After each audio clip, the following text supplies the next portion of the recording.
best use of the word pig is by a guy that we know at the track, and his name is Omar. He's a long shot player. He's constantly extolling his horses to continue running by yelling, "Stay with it, you pig! Stay there, you pig!" I mean, where you're being demeaning. It's almost like you rooting for Florida State, Lubie. Where you're just absolutely horrified at the possibilities of how badly your team is going to fade, even when they're well in command of the game. And that's one use of it. But then at the same time, you'll have guys cursing a horse in the very same race, screaming, "Don't die, you pig!" Even at a strip club, you don't hear the word pig employed as often as you do at the track. And the various uses of it, I think, are kind of fascinating. I'm surprised some English language professor hasn't studied track vernacular. I just love that people I've heard you guys talk about, that fucking pig, but I haven't heard people using it to root on a horse that hasn't lost yet. Yeah. You haven't lost? Keep going, you pig. Why is it a pig before it loses? What if it wins by like 3 lengths? Because the horse was a pig, or it wouldn't be a lunch. Very, very creative use of the word pig. And, part of the racetrack vernacular. I don't know why it isn't a course offered in Florida schools. The time. Wake up with Defo, joined by Lubie. Welcome to the Defo Show.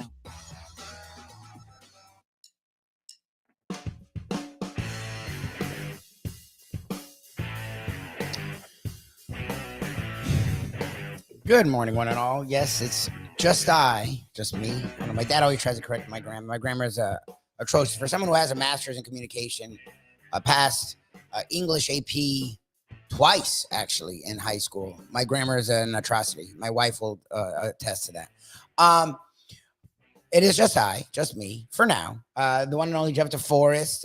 Like 2 weeks ago, I sent him a message at 6 in the morning when I was feeling like garbage.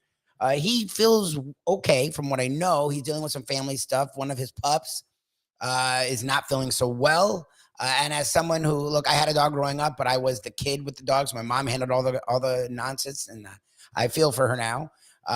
Seeing friends have animals, now having 2, and they're both a pain in my ass. And as you know, in the last month, I've been late almost every day dealing with my dog, making sure that he gets out twice a morning, because God forbid I don't, he's like a horse. When he relieves himself in the home, it's literally like a wild animal. So I've been late, as you all have probably noticed. It's been me. I own it. So I definitely know what it is to have a pet, have animals. When my cat ate metal a year ago now, and I had to spend like almost $6,000 out of my pocket. Together, my wife and I spent almost $8,000 to keep her alive. Yay, Cecilia. I totally understand the pain, the joy of what it is to be a pet parent. So yeah, I can understand whatever they're dealing with. My thoughts, my heart goes to the Stang and Defo. I think it's the Stang's birthday today too, so that's sort of a sucky birthday, but a happy birthday, Stang. So my thoughts go to them. They're dealing with that all at Defo. I'm sure he'll be back tomorrow. Defo's like Gehrig and Cal Ripken. If he does miss, he doesn't miss for very long. So he'll be back tomorrow. I'll let Hit explain it. As you know, on this show, we are very transparent. As Mike Norvell talked about yesterday, being a transparent staff and coach, we're very why anyone who gets in any kind of a relationship needs to make sure that those partners understand what's going to happen, because literally it's all out there. Everything is out there when it comes to this show. So I presume Defo tomorrow will be very honest about what he dealt with last night and is dealing with this morning. Part of life. And I hope the pups are okay. So we'll have Defo deal with that. He will not be with us this morning. I'm not sure if he'll be with us today on Mike Mayo's Lunchbox. We will be at Casa Calabria, Frankie Tallarico at the Ocean Manor Hotel, home of the Bamboo Beach Tiki Bar, and now the tremendous Italian establishment, Southern Italian dishes, Casa Calabria. So we will be there. May will be there. I will be there. We'll be doing a show at 12 o'clock. I don't know if Defo will be there, but Defo should be back tomorrow morning. Coming up in 10 minutes, we will have the one and only, the icon himself, Tony Segreto. We will be kicking it old school. I think Ed Garcia will join us as well. It's timely, as Michigan was suspending Jim Harbaugh. Then they weren't suspending Jim Harbaugh, and now they are suspending Jim Harbaugh. Again, as Tony's sort of pointed out, it's against the Sisters of the Poor. They literally, I don't understand how you have a schedule where you don't play anyone for a month. Like that's it. Like Georgia doesn't really have a tough schedule for a team that's number one, but they are in the SEC, so they can BS with, oh, we play Kentucky and we play Florida. And even though neither's a great team, they all will probably get ranked at some point this year, because if you're in the SEC and you win a game and a half, you get ranked. So Georgia can at least say, you wouldn't want to play our schedule. Yes, I would. FSU plays LSU and Clemson, 2 top 10 teams in the first fucking month. So I promise you, I would love to play Georgia's schedule, but it's still tougher than whatever the hell Michigan has the first month. And I love you, Ed Garcia, but literally Eastern Michigan, UNLV, Bowling Green, and it's not Urban Meyer's Bowling Green, and then he comes back for Rutgers. And again, Greg Schiano, it's not the Rutgers that was ranked with Ray Rice, number 2 in the country. So, yeah, he's suspended, but it's missing, like, literally, I wish FSU played any of those teams this year, looking at FSU's freaking schedule. So, yes, so we will talk with Ed Garcia. He's Mr. Maize and Blue. I'm sure he's pretty honest about his Michigan Wolverines. So we'll talk with him. And, of course, the one and only Tony Segreto coming up at 8 o'clock. So I did want to jump on a little earlier before that, explain what was going on. We are here. Defo is fine. I know everyone's always worried. They used to be worried about us being fired. No one can fire us now. We own our own stuff. So you can't fire us. You can just not watch us. But we're here. He's fine. He's in health, good health, I think. The Stang's in good health. Everyone's okay. Just dealing with some pup situations. So I'll let him explain that tomorrow. But I do apologize for the late start. But we are here. Rain, sleet, snow. Outside of sickness, where I can't leave the restroom, we're here. A lot going on in the world of sports. The Women's World Cup wrapped up this weekend. We didn't talk about that, as we still won't talk about that. The Marlins, who have been on the schneid, get off the schneid yesterday. I think that's it. I know off the schneid is an expression. I don't know if on the schneid is an expression. But the Marlins do get off the schneid last night. Jesus Luzardo, who had been pitching really well until the last month when the whole Marlins just collapsed, had pitched a gem last night, gave up no runs.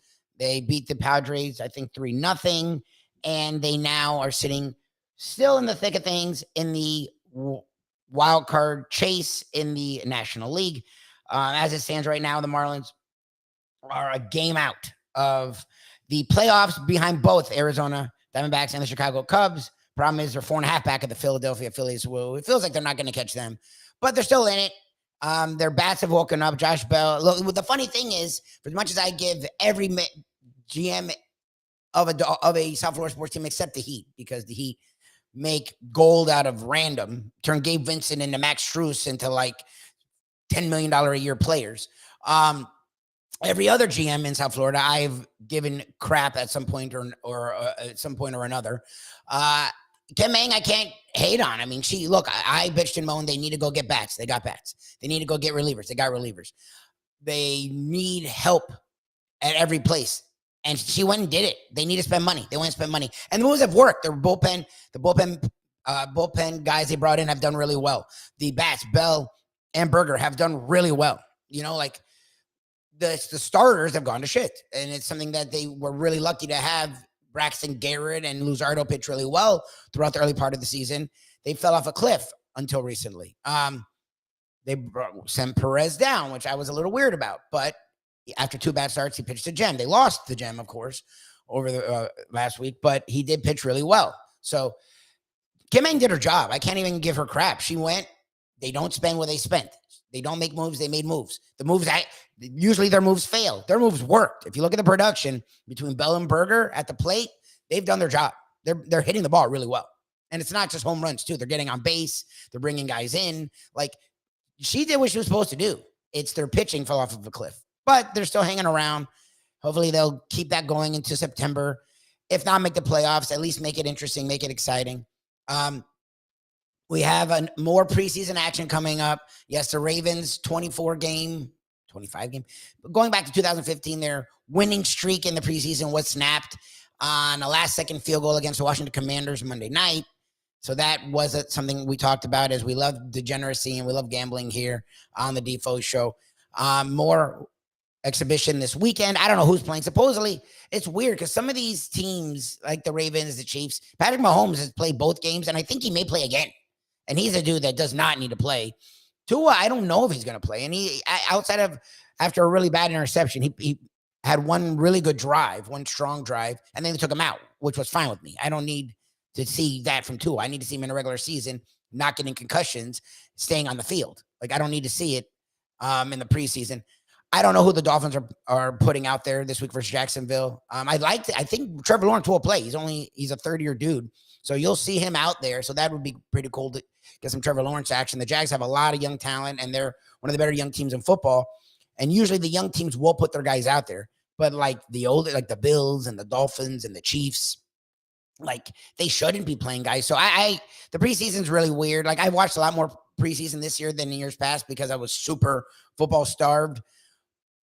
And it's actually been decent. Like, I've been able to get into some of these games because I've accepted that it's about the second and third stringers. And I think if you accept that, then you can look, it's like a Hard Knocks where, like, for some reason you care about the backup snapper. Oh my God, is John Mulaney going to make the team? Who gives a shit about John Mulaney? But the way that they sell it, it gets you in, right? So when you accept that the starters aren't playing, that you could sort of, be delusional and get yourself into the preseason. That being said, this last game, I have no idea who's going to play.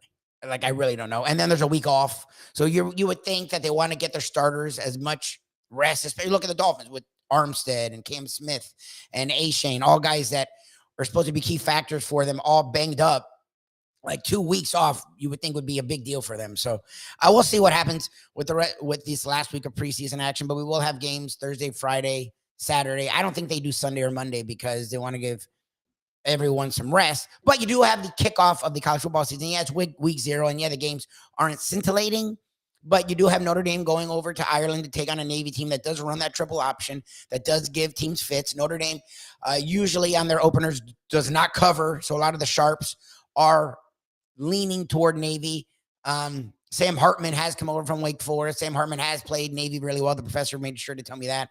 So that could be an interesting game. I'm still not sure about that. I lean Notre Dame. I think Notre Dame's going to win. I don't know if they're going to cover 20-something points on a neutral site game across the pond versus a Navy team that does play the triple option, which is hard to it's not hard. It's a shitty-ass offense, but like Defo and I make fun of, but no one plays it. Like, you don't see it even in high schools now. And high schools usually run pro style nowadays or spread. You don't see the triple option since, like, Little League, like rec, like travel 8 and under, whatever, 190 pound, 80 pound football. Like, triple option's not like a legit offense in these days. So when teams do and schools do see it, they do struggle with it at times. So we'll see. The rest of the card is sort of but it is football that will count toward records of the teams playing. So that's something. So we will have football this weekend, and then next weekend you get a real slate. You get Thursday, Friday, Saturday, Sunday, Monday, college football. And from now until February, I don't think we'll have any day outside of a Tuesday. And even Tuesday, you get Maction. So I think literally starting like now to February, we have football every single day of the week, except for Tuesday and Wednesday. And then I think in like October, they start Maction. So from October to February, every day of the week, but Wednesday, you have football. Thank goodness. Yes, the Heat, the Marlins, the Panthers, Canes, FAU got us through. Usually it's a long, hot summer. They got us into July, which is pretty cool. But July and August has been freaking rough. So very excited to get football back, and very excited next to talk to the one and only Tony Segreto.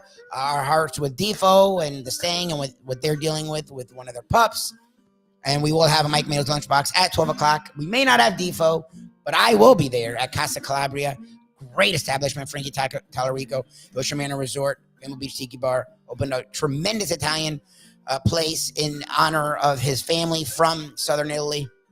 And the food is spot on. The food is fantastic. And I can't wait to get back out there. So we will definitely be there at 12 o'clock for the Lunchbox. Next, we'll be right here with the one and only Tony Segreto, kicking it old school. Thank you to Texas Roadhouse. Stay with us right here. More of the Defo Show on Defo Show with Lubie here on South Florida Live.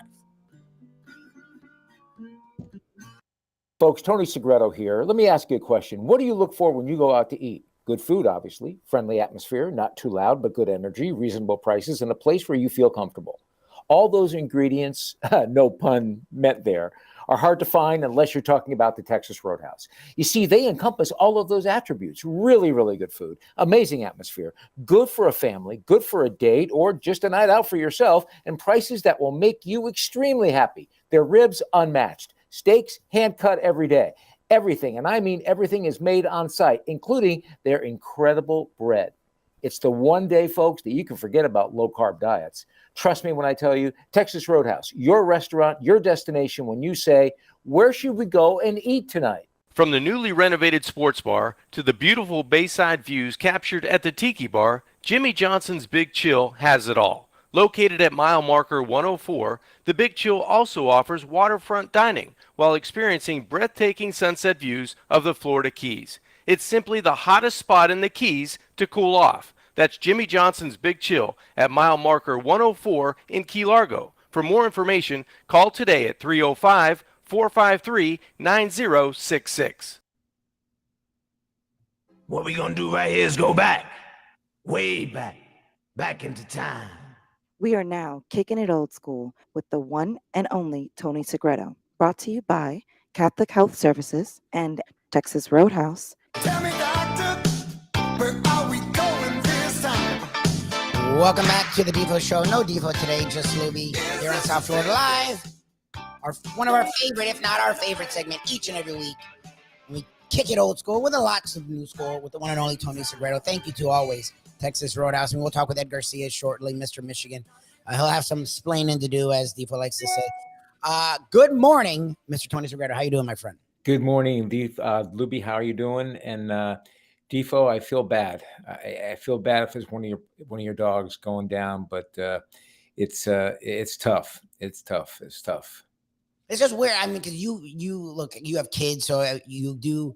There is supposed to be, I guess, a differentiation between the pet and the child. And my wife's weird because she doesn't care about me, but she loves the animals. Like literally, she said, I don't care if you go, but they can't go. Like there are people that definitely put animals above humans. I wouldn't do that per se, but having them here, I get it. Like literally when my cat, as cheap as I am, when my cat ate the metal, yeah, I thought for a second when they're like, she needs emergency surgery. My wife looked at me like I was a jerk off. And I was like, obviously we're going to do it, babe. But when they say this surgery needs to happen right now and it's going to be $5,000, I'm not going to lie. There is a pause. But yes, obviously we did the surgery in that entire night because they're like, look, animals are weird with anesthesia. So yeah, she should be fine, but you don't know. I literally stayed up the entire freaking night till 5 a.m.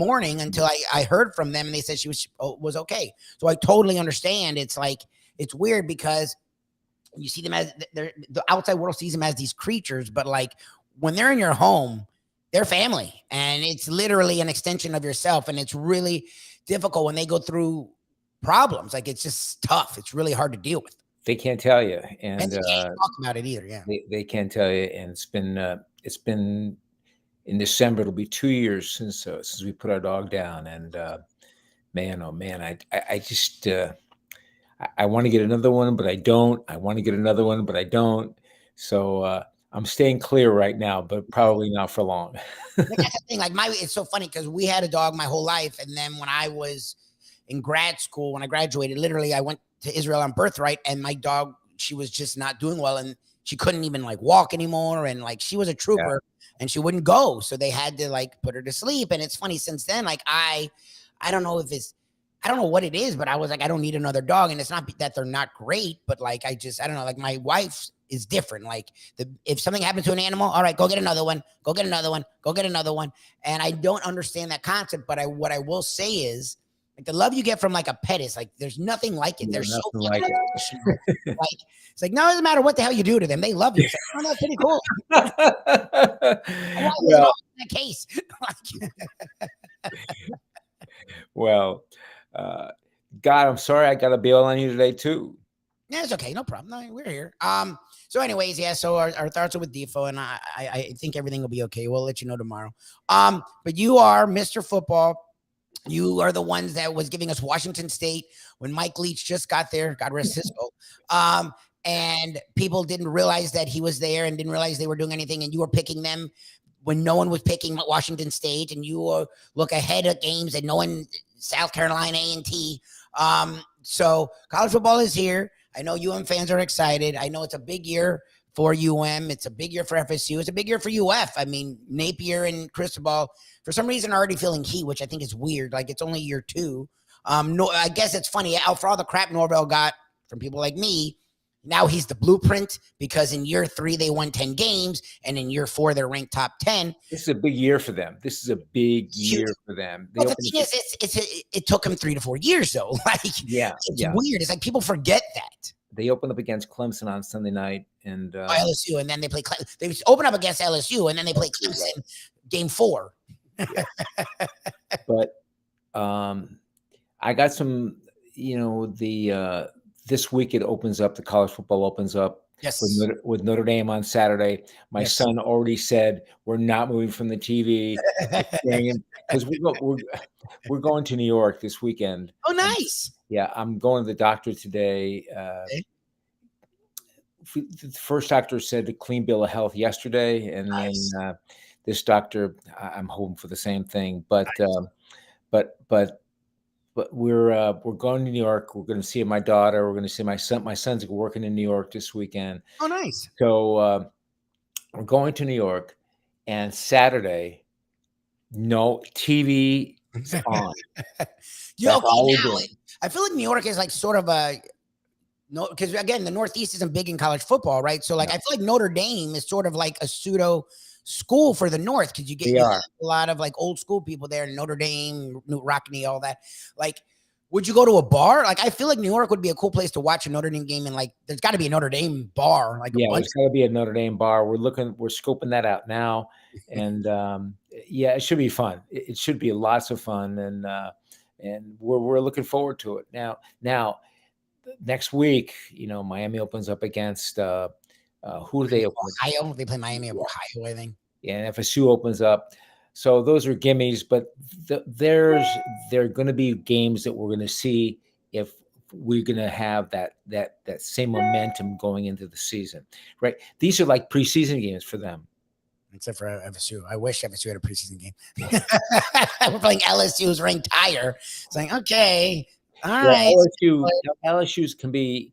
They're good. LSU's either going to be great or they're going to be terrible. It's funny you say that. Yeah, a lot of people. It's so funny because they're ranked top 5. Jaden Daniels comes back, and they have a lot of expectations, but supposedly they're really banged up in the secondary, and FSU's actually loaded on offense. So people are wondering what that's going to be. I have no idea. I think Brian Kelly's a good coach. I think it's year 2 there. I expect it to be a freaking war. What I am curious about is some of the rest of look, UM, it's so funny because we're down here and on Twitter, UM fans are weird. They either hate Mario because recently they've had some whiffs on the recruiting trail, or they think UM's going to win 11 games. Like, there's no in between. It's either they're going to be horrendous, fire him, or they're going to be in the playoffs. You and I have talked about this, like with Defo, and like I give you credit. You're excited, but you still are holding back your expectations, which is what I think. Yeah, I'm holding back. I just have to. If he's building this dynasty, so to speak, then he is doing what Norvell did, and he's taking it step by step. And this is another step. Now he had to weed out all the bad players. He had to bring in a bunch of his own, and he had to change coaches. And he had to do all these things to mold the team like he wanted it. I think he's almost there. Now, do I see 11 wins? No. Do I see 9? No. 8? Maybe. But 7, yes. And that's a step in the right direction. So we gotta like let it play out, enjoy the moment, enjoy the ride, but then let the chips fall where they may. Now, Florida State, that's another story. Yeah. No, look, we talked with Norvell yesterday, and it's interesting. I asked him, and I was like, look, a couple Canes fans, it actually has done really well on our YouTube. A lot of people watched it, and a couple Canes fans are like, oh, FSU, you guys are excited for no reason. I'm like, this isn't an FSU thing. Like, nationally, they're ranked 8th. They're taking on a top 5 team. People are picking them to win the ACC. People are picking them to make the playoffs. They have a Heisman candidate. Like, it's not FSU fans. This is a national thing.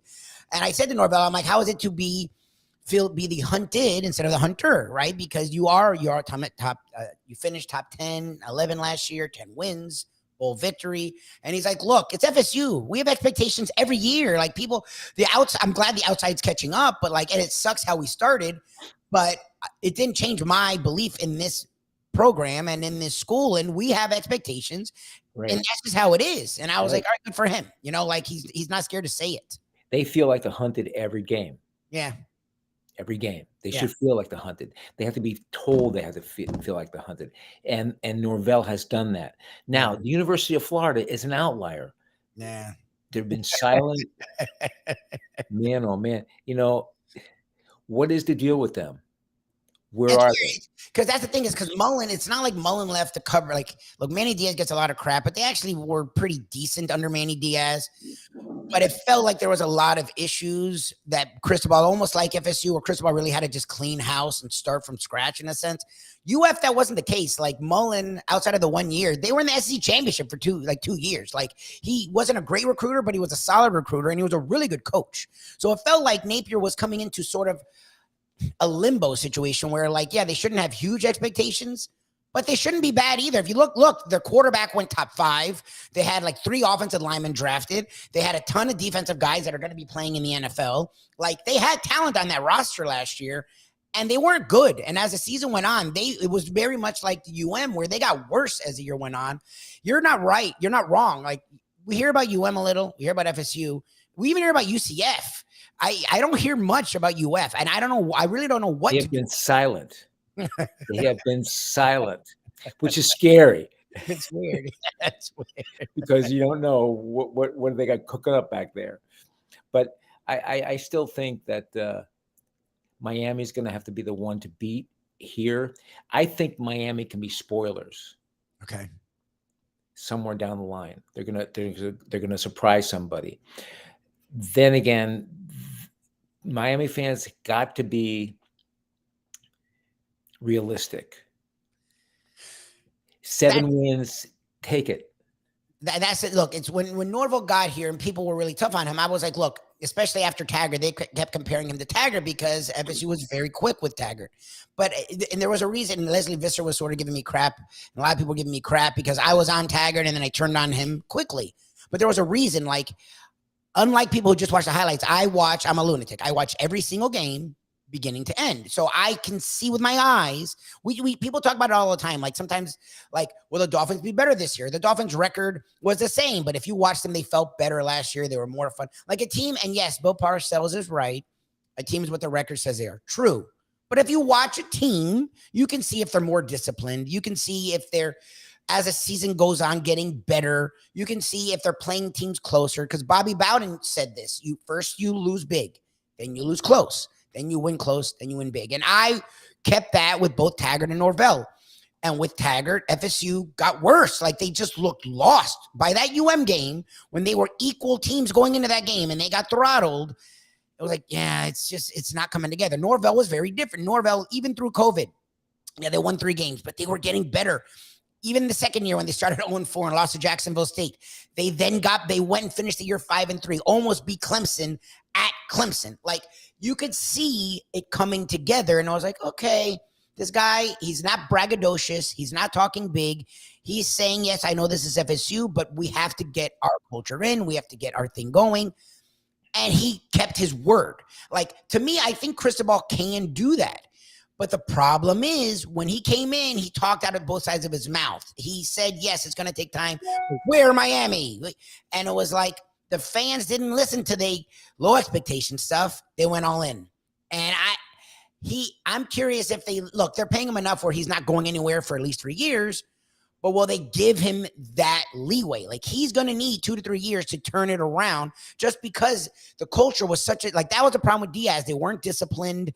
They weren't getting better. They looked lost under Diaz. And it's going to take time to instill a culture where the players and the coaches are in lockstep. That's what it's got to be.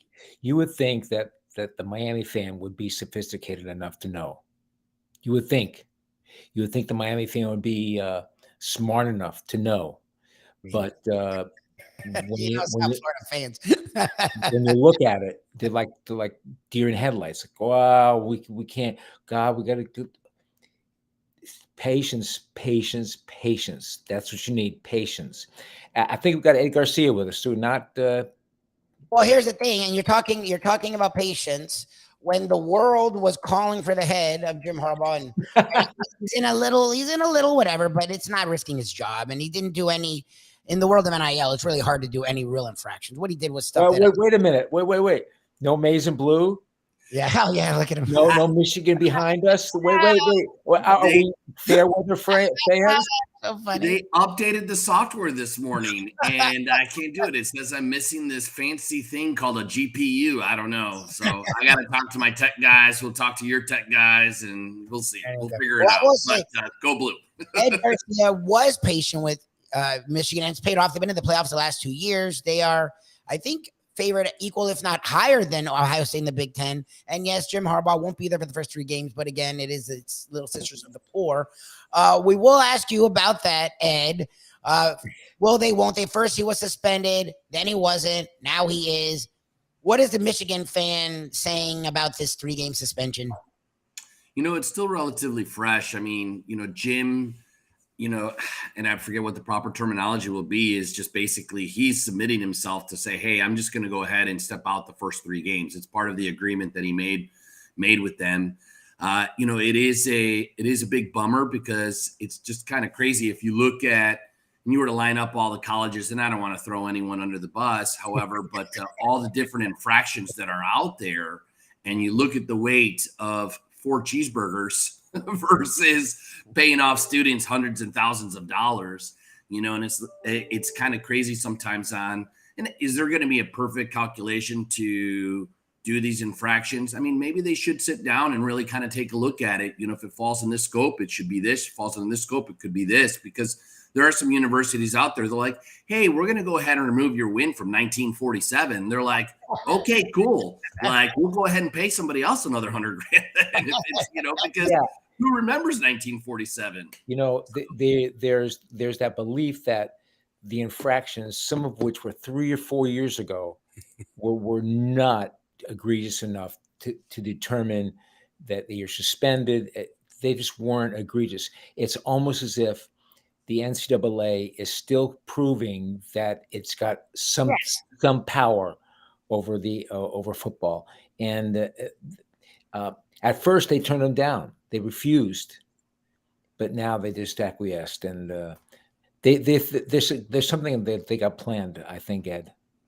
Yeah. Well, hopefully just with the 3 games, we're good to go. And I think that's one of the reasons why he's submitted for that. I'm looking forward to an amazing college football season. I was talking about it with a few friends yesterday. And I mean, both the pro and college, to me, I really do enjoy college football because there's just such a raw passion of playing and emerging talent, and you kind of get to see the future. I think the NIL is going to maybe play a little bit in it. We're going to see that a little bit this year, I think, with Colorado and prime time, and, kind of see what kind of impacts that makes. And, but I'm excited. We're September 2nd, it's just a few days away. Very, very good stuff. Yeah, I'm excited too. And Ed, what can we expect from Texas Roadhouse? Do cold beer, the sides, the appetizers, the food? Hey, I tell you, you're going to see this in the grocery stores. We had a meeting yesterday, and inflation, not my favorite word by any means, is still hitting very hard out there. And I was at our local grocery store this weekend, and I was talking to the wife, and I was like, oh my gosh, these 2 ribeyes are more expensive than I can get at Texas Roadhouse. And, I couldn't believe it, and at Texas Roadhouse, hey, I could sit down, someone comes by, someone brings me my beer. Exactly. My girlfriend did that. My wife, I don't know what happened, something at the I do part. And I say that with all the love in the world. But, anyway, someone at Roadhouse brings me my beer, and, you get to enjoy the peanuts, the fresh baked bread, and all that great stuff. And you get 2 made from scratch sides. And I'll tell you, it's our menu. It's been around. Hey, we just had our 30-year anniversary, which is pretty amazing. But, the mashed potatoes, and that's actually what our meeting was yesterday, is that, we spent about a good 4 or 5 hours. I was up in the north yesterday working with all the teams, and we made mashed potatoes, baked potatoes, and you'd think, man, that is an easy recipe. But we brought in the teams and we just went over from A to Z. Why do we do it this way? Why do we let the water boil so long? And, and makes that really awesome, legendary, made from scratch sides.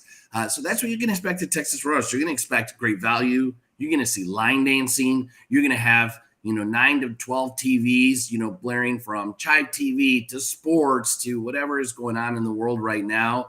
And just some really awesome people that want to take care of you and give you a great meal for a great price. That's what you're going to see at Texas Roadhouse. Well, and the thing is, look, I personally just go there or I pick it up because I'd rather you all do the work. But if people do want to grill their own steaks, because we have cookouts and we're hanging out, and sometimes you just want a night in, you guys are still doing the butcher shop, right? Like, and they're hand cut steaks every single day, all day long. 100%. They're in a room that's anywhere from 28 to 32 degrees. And people are like, oh my gosh, at 28, does the meat freeze? Meat actually doesn't start freezing until about 27. And they hand cut that steak. And it's different than your local grocery store in a sense. And we acquire the best quality meats out there. And we trim it. We remove the fat. Granted, we're not perfect every single time. I wish we could be, but I don't know what the inside of the cow looks like until we open it up. But hey, that's just facts right there. But they trim it, they weigh it, and then obviously we go through a really cool process of producing that steak for you. If you eat it in-house, we sear it, we put it on this hot grill with actually some really awesome butter. The butter actually has some mixed in fats from the cow fat, a little bit of a trade secret. So I might get in trouble a little later, but hey, that gives it that crust. And then we throw it on the grill and, serve it up for you with our seasonings, which I know, Tony, you've gotten when I've sent you the butcher's pack, you get that seasoning on there. It's not exactly the same, but I'll tell you, our seasoning is fire.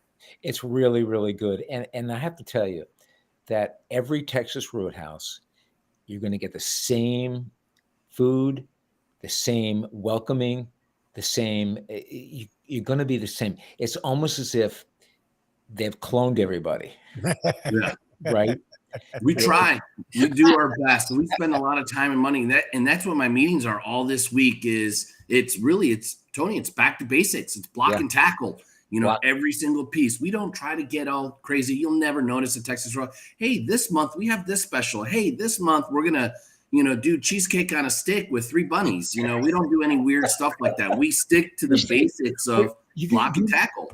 Wait a minute. You have cheesesteak on a stick? No, we can stick to what we do best. And that's steak and potatoes, Tony. Steak and potatoes. That's what you do best. And that's what is the best. And Texas Roadhouse, I'm going to tell you, ladies and gentlemen, for those of you listening, please try it if you haven't tried it, and tell us what you think, and tell us how good the food is or how bad the food is. But you're never going to get a bad meal there ever again. Well, and the service is great. And like we talk about with Mike Mayo, we will get out there and do a show before Tony gets out of town with Mayo. But what we talk about is if there is an issue, first of all, it's rare. Your service is impeccable. Like that, your staff is on it, and they want you to tell them what's wrong so that you can alleviate any issues. Texas Roadhouse does a great job. Ed, we appreciate your time. We will talk to you before Maize and Blue, before September 2nd. Go Blue, baby. Go Blue. The one and only Ed Garcia. He is the one and only. Tony Segreto. I do always appreciate your time. I am sure the doctor's appointment will go fantastically. And I am excited for you to get back to your roots in the Northeast. But you will be coming back, so we don't have to share you with the Northeast just yet. All my love to the family. Thank you. Before we go, I do want to ask you, I know you've been sort of mocking the preseason. We're finally at the last week of the NFL preseason. Thank God. So I guess I was going to ask you, will you be watching any of the games? I guess I got my answer. No. I flip. So here's my channel changers right here. So I flip and it's 5 seconds gone. It's useless. It's useless. It's useless. Well, The we'll only be thing that's seeing worth you- watching is if there's an injury. We'll be seeing you at Gulfstream this week. Really sorry you weren't able to get there last week. It was a little hectic, but we'd love to have you every week. You're available. I know you're heading up to New York, but before you go, if you want to get a bet in or two, as we know, as classy as you are a degenerate at heart. So we'd love to see you at Gulfstream if you can make it out there. It's not the same without the one and only Tony Segreto. So hopefully we see you there, and then we send you off the right way with some money in your pocket, some winnings, and some great food from 10 Palms. And then you get up to New York. Again, Tony, thank you so much for your time. We love you, and we will see you hopefully Friday on the Lunchbox. Bye. Bye. That is the man, the myth, the legend himself. I feel bad calling him an icon because like it's so weird. Icon to me is a great term, but like people, when you call them that and they're alive and well, they're like icon. Why am I mean it in the most positive as compliments. Like Tony Segreto is someone growing up idolized. To this day, you mention his name, people, their faces light up, and our faces light up each and every week. We get to talk with him. Texas Roadhouse, they do a really good job. Yes, they're a chain, as in there's I think 400. There's hundreds of them around the country, 200, 300. I don't know. There's hundreds of them around the country, but each one is owner operated, and they treat each one like it's mom and pop. The food is like 99% homemade. It's tremendous. It's really well done, as in good, not overdone. And the service is fantastic. So if you have a Texas Roadhouse near you, it's definitely worth it to get out there. It's great for the family. It's great to watch games. It's great to just grab a drink with friends. Great to take your partner. It's a really good time. So check out Texas Roadhouse. Thanks again to Tony. Thanks again to Ed. Again, if you're just tuning in, Defo is fine. He's okay. He's dealing with some issues with one of his pups. I don't know if he'll be back today for the lunchbox, but he should be back tomorrow, hopefully, and I'll let him tell you what the heck's going on with him. Appreciate everyone who is tuning in this morning to the Defo Show. No Defo, just Defo Show with Lubie. Just Lubie. When we get back, I'll talk more about the sports scene as is. Yes, the Dame rumors are popping up again. I don't know what's going on with that. It's so funny. I'm at the point with the Heat, like, I actually like where their team is, and they literally made it to the finals without their third best player in Tyler Hero. So, and he's been in trade rumors all off season, so he's only going to be pissed and motivated. So, like, it's almost like if Dame trade doesn't happen, I'm okay. Yes, I would rather get Damian Lillard, a top 10 player in the league. But if you don't get him, you get to keep Hero, a 23-year-old who has gone 25-4 the last 2 years. So that's a pretty good consolation prize. So that is bubbling back up. So we'll talk a little bit about that. The Marlins back in the win column last night, only a game out of the playoffs. The Dolphins take on the Jaguars this weekend as the preseason finishes up this weekend. And college football, week 0. It is week 0 because there's really no huge games. But Notre Dame does get into action. And there is some other Power 5 action this weekend. So we do have actual football that will matter this weekend. We'll talk about that as well. Defo Show. No Defo for today. Just Lubie here on South Florida Live. Ponies in Style at Champions, the outstanding simulcasting room at beautiful Hialeah Park. Yes, the grand old lady of thoroughbred racing has never been more vibrant, and you can wager on the races from the top tracks around the country while enjoying a cocktail at the Brass Rail Bar or any of the fine food served throughout the facility. If poker is your game, you're covered in style, and you can play all your favorite Vegas-style games, including blackjack, craps, and roulette, in Hialeah Park's sizzling hot casino.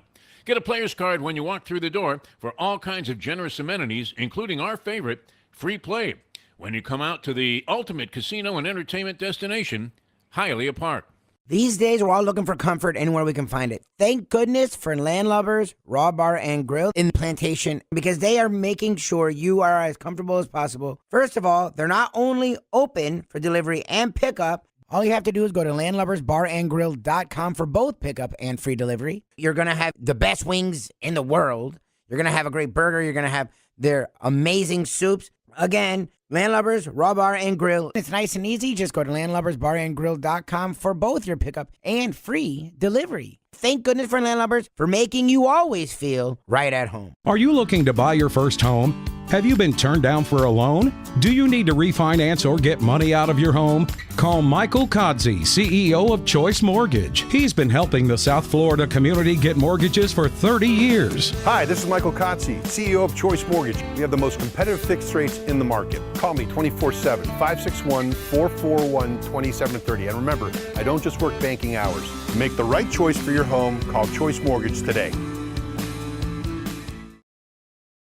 Mr. Pentangeli, were you a member of the Corleone family?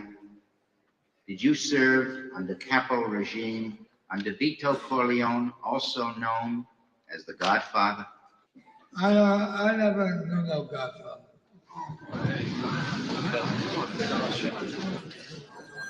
Mr. Pentangeli, you are contradicting a sworn statement you previously made to me and signed.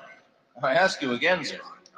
Here and now, under oath, were you at any time a member of a crime organization headed by Michael Corleone? I don't know nothing about that.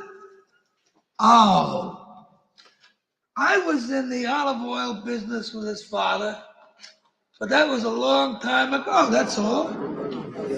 We have a sworn affidavit. We have it. Your sworn affidavit that you murdered on the orders of Michael Corleone. Do you deny this confession? Look, the FBI guys, they promised me a deal. So I made up a lot of stuff about Michael Corleone, because that's what they wanted. But it was all lies. Everything. And I kept saying, Michael Corleone did this, and Michael Corleone did that. So I said, yeah, sure. It's now time for the Defo Show.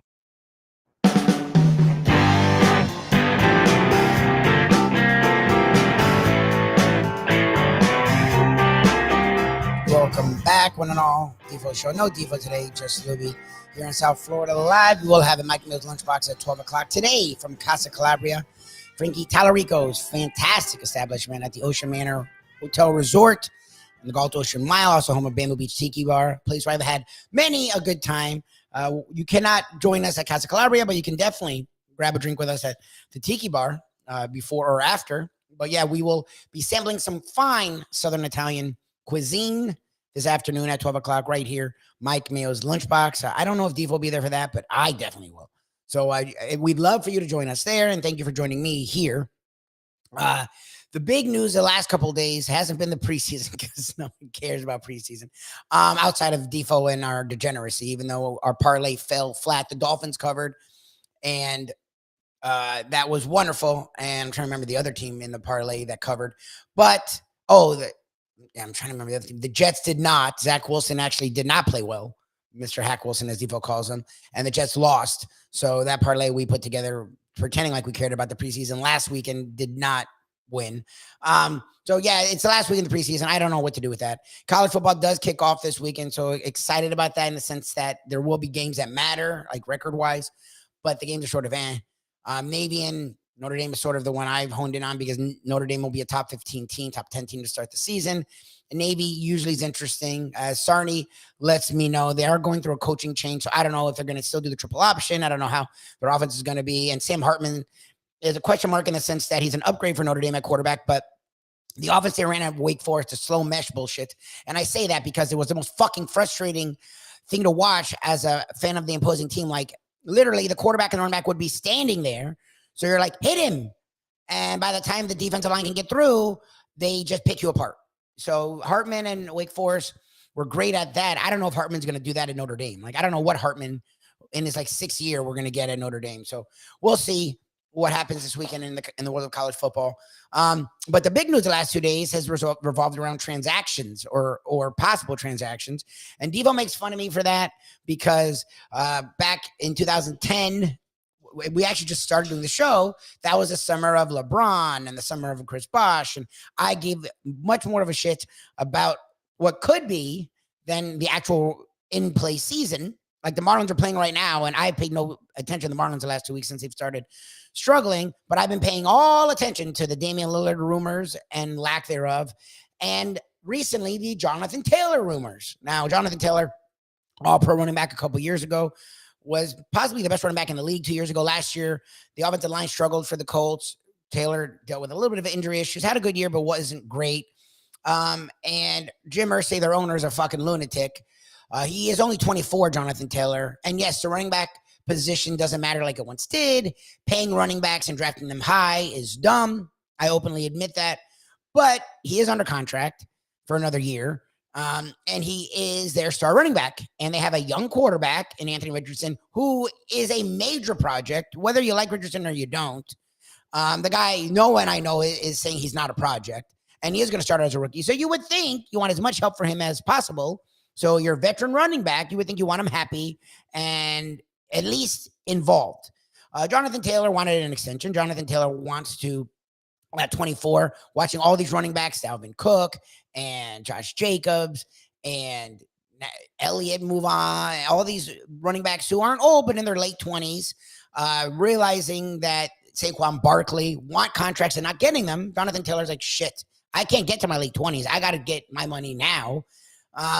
He wants to get paid. And Jim Irsay, who doesn't hold back because he probably is on drugs, as he's had drug and alcohol issues for years, and he's sort of a loon. He came out point blank and said, we're not paying a running back that much money. I don't give a shit. He's not worth it, whatever. Of course, on Twitter, pissing off his star running back. So Taylor was given permission, I guess yesterday or a couple days ago, by the team, by the Colts, to seek a trade.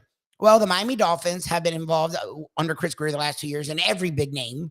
And it worked a couple times, going and getting Tyreek Hill, going and getting Bradley Chubb, which is cool, going and getting Jalen Ramsey this offseason, which is fine. But when it's come to running backs, they've actually been smart. Raheem Mostert's a solid running back. Jeff Wilson Jr. is a solid running back. Drafting Devon Achane, a solid running back. Not having to overpay those guys. They fit the system. They're really fast guys that will work Mike McDaniel's system. They can catch, they can run, they can block, they can do all the things, and they're affordable. Great. Dalvin Cook would be a massive upgrade, but he was going to cost like $9 million a year, or $9 million for this year, and then maybe you keep, maybe you don't. So for the Dolphins, it wasn't worth it, but at least you would have just signed him. Jonathan Taylor, the Colts came out yesterday and they wanted like a Christian McCaffrey deal. So that would mean second-round picks, third-round picks, possibly first-round pick. And then Taylor will be a free agent next year. So then you'd have to sign him to a 3 or 4 or 5 year deal.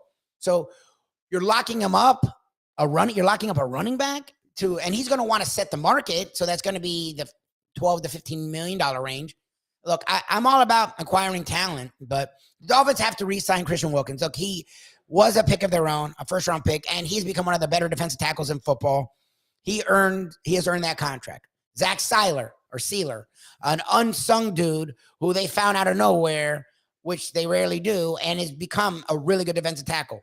He's up for a contract. Jalen Waddle in the next year or two, who's become a top 10 receiver, going to be up for a contract. Tua Tagovailoa, maybe we don't know what he is, but if he works out and has a good year like many people expect, he in a year is going to be up. Or now you're gonna have to extend him now, which is what you see teams doing with their young quarterbacks. Like, so Tua, you're gonna have to extend. Jalen Phillips, who has become one of the better young pass rushers in the league, you're gonna have to extend. So that's literally 4 or 5 dudes that are gonna need money in the next year to 2 years that are the core of this franchise that you drafted. It's finally guys and they suck at the draft, but you drafted that turned out to be Pro Bowl or all pro caliber players that will need contracts.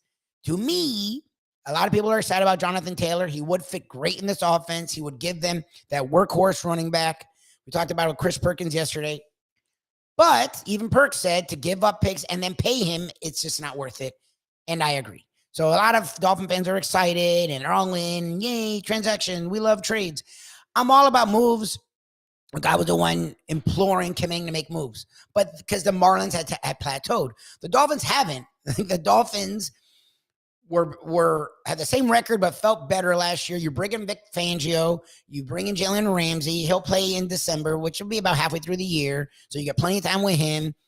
You should have a better defense with your Trill Williams back healthy and Brandon Jones back healthy and Nick Needham back healthy. Like, you You bring in Long, the linebacker from the Titans, who already has showed some signs in the preseason of being an improvement at linebacker.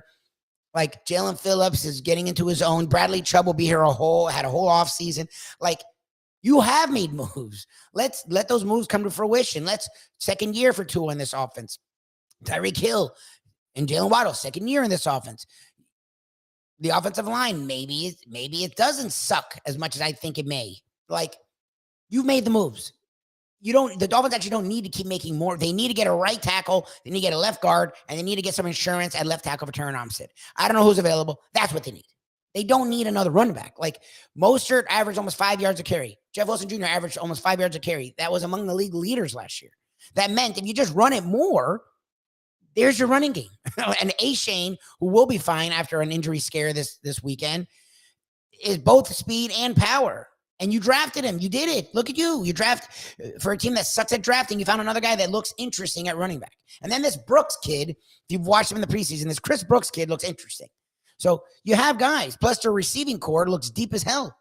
So, like, you don't need to go use picks. I've already used a lot of picks. You don't need. I would rather use those picks to get young offensive linemen. You don't need to use those picks on a running back, and you don't need to use cap space on a running back. Again, acquiring talent's great. Look, the Heat are great at acquiring talent, but the Heat are also great at taking young talent and making it better. And that's what the Dolphins have actually done for 4 or 5 guys or 6 or 7 guys on this roster.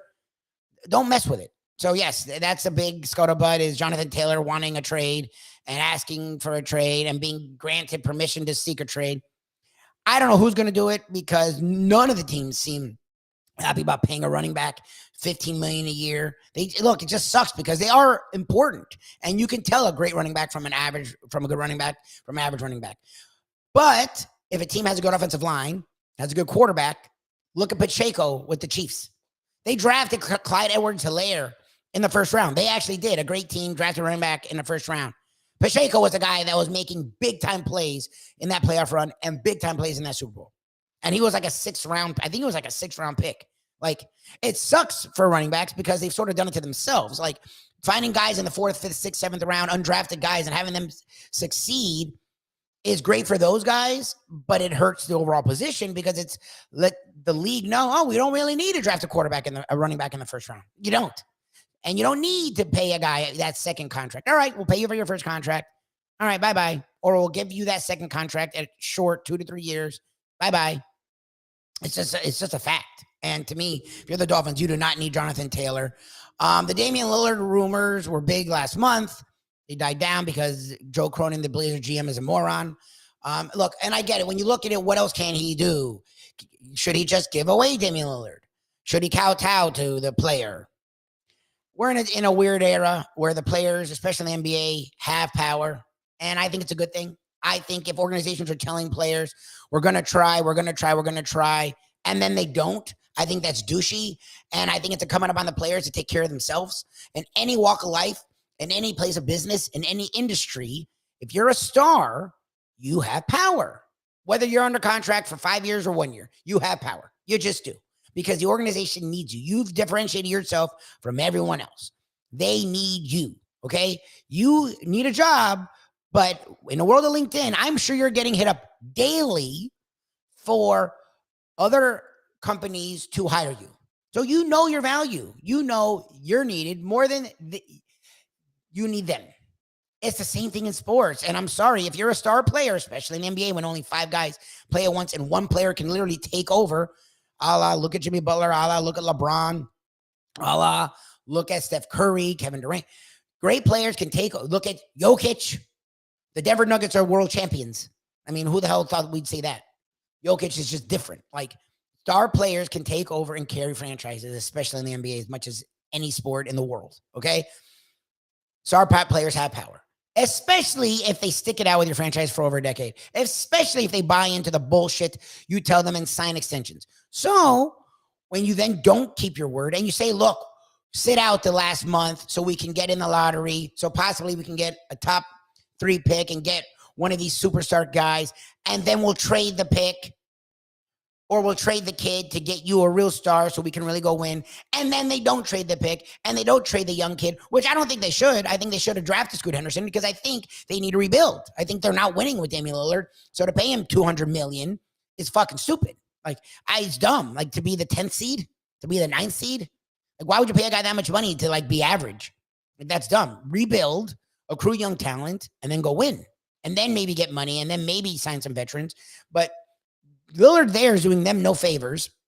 It's actually hurting them. And it's hurting him. He should be contending for titles. It just makes sense to trade him. But because he asked and demanded and named a team, it pissed off Cronin. And Cronin looks fucking stupid. To me, if your star is just sitting there, instead of, if you trade him, it's done.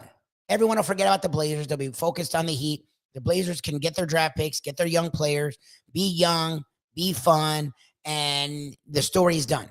But if Lillard's sitting there bitching all year and pouting, the story continues, and it's a freaking circus. Yes, the old saying, no publicity is bad publicity. Any publicity is good publicity. It does sort of exist to a certain extent. But when you're a young franchise who's trying to build and rebuild, you don't really want a circus. Like, you want a circus when you're trying to win a title and you want to sell seats. When you're demeaning one of your star players, look, if he's not the greatest player in Blazers history, he's top 3. Whatever you want to do with Drexler, Walton, or Lillard, put him in whatever order you want. He's a top 3 player in franchise history. To demean him and spin his face like that and have publicity negatively, to me, is only going to hurt the young players. And all it's going to do is drag them down, which makes zero sense. So what the Blazers have done, and that's why I call Joe Cronin stupid and an idiot, because to me, why not trade him? Get what you can, start over. You've seen so many franchises. You saw the Pelicans duo with Anthony Davis. You saw the Brooklyn Nets duo with Kevin Durant. Maybe it takes time, fine. But this stance of we're not, okay, you don't want to acquiesce, that's fine. But it's just going to bring you down. So it subsided. The rumors subsided the last couple weeks. And then the last couple days, not sure where it started, but they've come back up where the Heat, yes, it's not immediate a trade, but He'd have not given up. He'd have consistently tried to talk to the Blazers and consistently tried to talk to other organizations who have said they'd be interested in joining in to make it a multiple team trade to make the trade happen. And it's supposedly come out that the Heat are trying to get Lillard and keep Hero. I don't know how you do that, because to me, he's your biggest, outside of Bam, which you're not going to trade, your biggest trade asset. So whether it's the Blazers or another franchise, someone's going to want Hero to facilitate this trade. So I don't know how they make this trade without giving up Hero. But if you somehow can do that, that would be freaking amazing. If you can get Damian Lillard and keep Jimmy Butler, Bam Adebayo, and Tyler Hero, that would make the Heat the favorite in the East. And to me, right there with the Nuggets as a favorite in the NBA. Like, that would make them freaking ridiculous. I don't know if the trade's going to happen. I've actually gotten to this point where I don't care. Like, looking at the Heat roster, the addition of Thomas Bryant, it's a quiet move, but he's better than Cody Zeller. The addition of Josh Richardson, yeah, he's not exactly a point guard, but he's better defensively. And he's actually better offensively than Gabe Vincent was coming into last season. Yeah, Vincent finished strong and was a key part of the team, but he wasn't going into last season. Richardson is, and he's definitely an improvement over Vincent. Those moves alone, I think, make the roster better. Plus, Hero will have a massive chip on his shoulder after being in trade rumors. And I don't think he's the kind of guy that will demean, it will hurt his pride. It's the opposite. He's going to be so pissed that he's going to want to prove everyone wrong and prove his value that I actually don't mind keeping Hero and not getting Lillard, because I think he's going to fucking kick ass this year. Like, point blank, where he saw his team make a finals run without him, and I don't think he would have hurt them. I think he would have only helped them. He just sat there and watched. Like, if you don't trade Tyler Hero and you keep him, I think he will be fantastic this year. So if the Heat don't get Lillard, I still think they're going to be really good. And I think they're going to be a top 3 favorite in the East. And I still think they're going to be an NBA title contender. So I'd like to get Lillard, but if they don't, I've gotten to this place where I'm like, whatever. We shall see with that. We'll take one more break, and when we get back, we'll finish up today. There will be a Mike Mayo's lunchbox today from Casa Calabria at the Ocean Manor Resort, also home of the Mambo Beach Tiki Bar. Defo's dealing with some family stuff. He is okay. Staying is okay. Just dealing with some stuff with one of the pups. So I don't know if he'll be there today with us on the lunchbox, but he should be back tomorrow. So I'll let him explain what's going on with him I do appreciate Tony Segreto joining me earlier. Ed Garcia, we love Texas Roadhouse. Definitely check them out. And check out more of the Defo Show. No Defo, just Lubie today, right here on South Florida Live. Oh, let's do this. There you go. Right here on South Florida Live. Folks, Tony Segreto here. Let me ask you a question. What do you look for when you go out to eat? Good food, obviously, friendly atmosphere, not too loud, but good energy, reasonable prices, and a place where you feel comfortable. All those ingredients, no pun meant there, are hard to find unless you're talking about the Texas Roadhouse. You see, they encompass all of those attributes. Really, really good food, amazing atmosphere, good for a family, good for a date, or just a night out for yourself, and prices that will make you extremely happy. Their ribs, unmatched. Steaks, hand cut every day. Everything, and I mean everything, is made on site, including their incredible bread. It's the one day, folks, that you can forget about low-carb diets. Trust me when I tell you, Texas Roadhouse, your restaurant, your destination when you say, where should we go and eat tonight? From the newly renovated sports bar to the beautiful bayside views captured at the Tiki Bar, Jimmy Johnson's Big Chill has it all. Located at mile marker 104, the Big Chill also offers waterfront dining while experiencing breathtaking sunset views of the Florida Keys. It's simply the hottest spot in the Keys to cool off. That's Jimmy Johnson's Big Chill at mile marker 104 in Key Largo. For more information, call today at 305-453-9066. You can't fake caring. Women can sense this immediately. You don't really care. You didn't really want to do any of this. We now return to the Defo Show.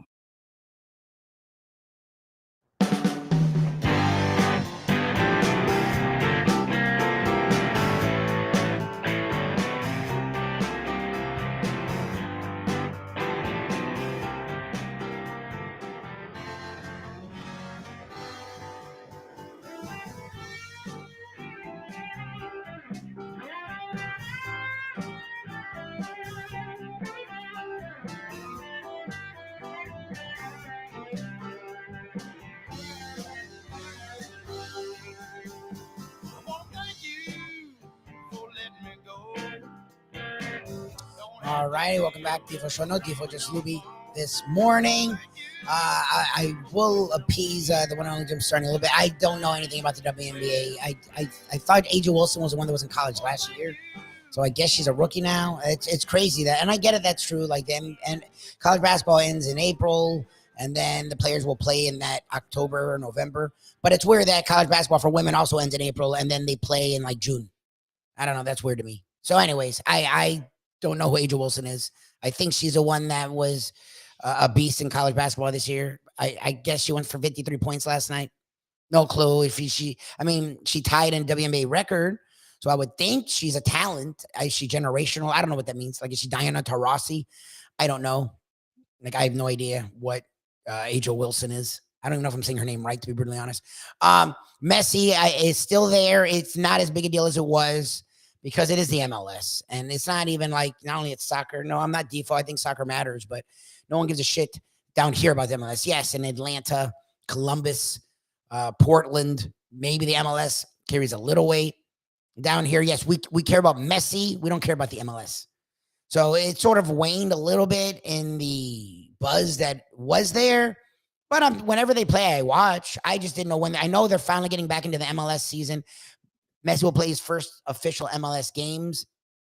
I don't know when that. I didn't know when that game was, so that's why I really didn't bring it up.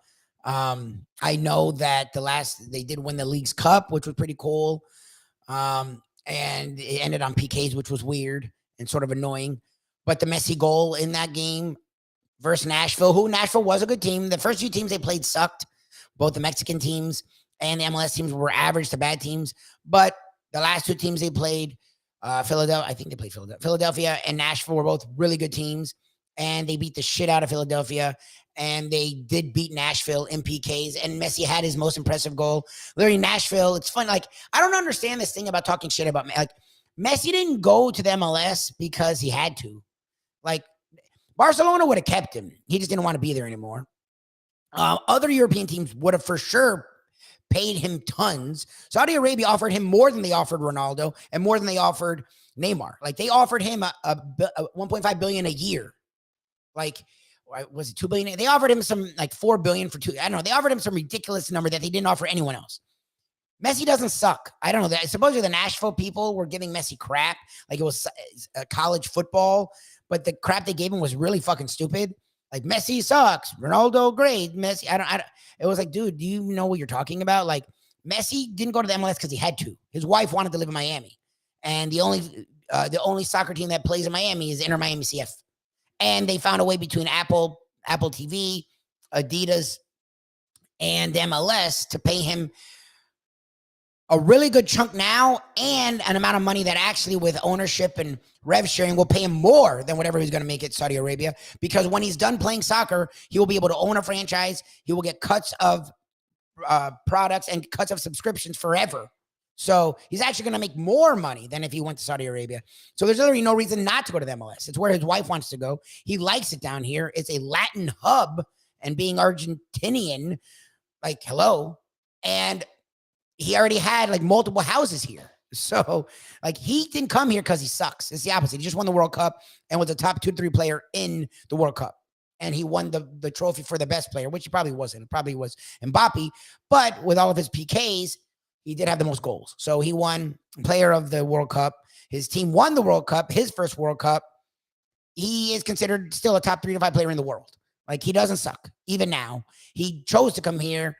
So it was cool to win a cup and beat a couple of solid MLS teams. I just didn't know when their next game was. I'm not going to lie to you. I knew they played in the next day or so. I didn't know when it was. So not sure. Like I didn't know enough to talk about it. I'd rather not talk about it if I don't know. But Sonny brought it up. Messi isn't as big a deal as it was. But in my household, when he plays, we watch. I'm not going to lie. My wife doesn't watch any sports. She does like soccer. She played soccer in high school, was really good at soccer in high school. So she likes soccer. She does know who Messi is. And we do enjoy watching Messi, Busquets, Alba, and whatever the hell the rest of that team is. I just didn't know when their next game was. Okay, AJ Wilson, league MVP out of South Carolina. Good for her. Know nothing about her, and I actually don't give a shit. And I love you, Sarney, but I don't know if we'll talk soccer before we talk WNBA here. And I'm not trying to be sexist.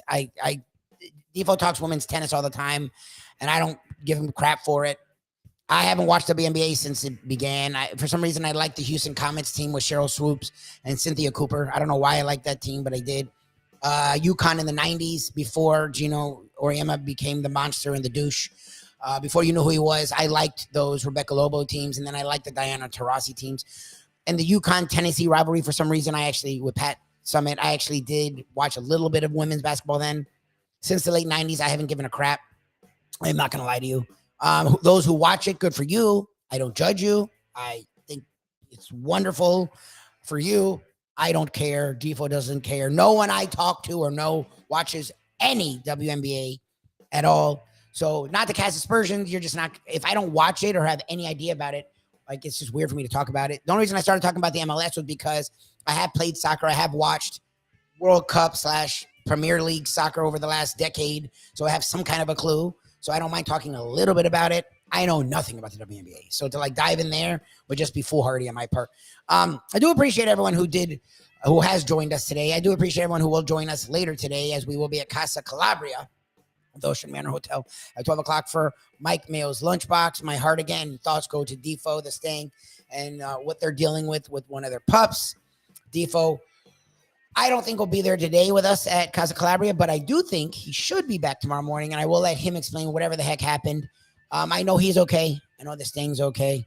I hope you all out there are okay. I do appreciate everyone who joined us this morning. Thank you again to Tony Segreto for kicking it old school with me. Thank you to Texas Roadhouse and Ed Garcia. Yes, Michigan will not have Jim Harbaugh for the first 3 games. It was something about the dead. He was communicating with recruits during the dead period. Like there's different periods in recruiting when, I don't know if no coach, but at least the head coach cannot have contact with the players in any way. And Jim Harbaugh said, screw that, and did. I don't know. I don't think it means anything, to be really honest. And Tony actually nailed it right on the head. The NCAA, no one even knew they still existed, and it was the NCAA trying to exert some kind of power. They lifted that suspension only because Michigan worked out a deal for him to miss first 3 games versus teams that don't matter. So we'll see what that does for Michigan, who will be a title contender this year. Yes, my Knowles are somewhat of a contender. We'll see what FSU is. We'll see what college football is as it starts I think it starts this Friday. I definitely will be watching college football this weekend. I don't know what I'll do with the NFL preseason this weekend, but I will be excited to talk food today on Mike Mayo's Lunchbox live from Casa Calabria. So please check that out at 12 o'clock. Check us out tomorrow morning. We will, I know Gurgles is back in the fold, so hopefully Defo will be there. We will have a Hialeah Park Trivia Challenge, I think, tomorrow morning. So please join in for that. And I wish you all a great rest of your day. And hopefully you check us out today at 12 o'clock for the Lunchbox and at 7 o'clock tomorrow morning for the absent Defo or Tony Segreto and Ed Garcia for joining me this morning. Thank you so much for your time today on the Defo Show. We will check you out tomorrow morning. Have a great one. Let's go to eat a damn snack. Look what they done to my soul.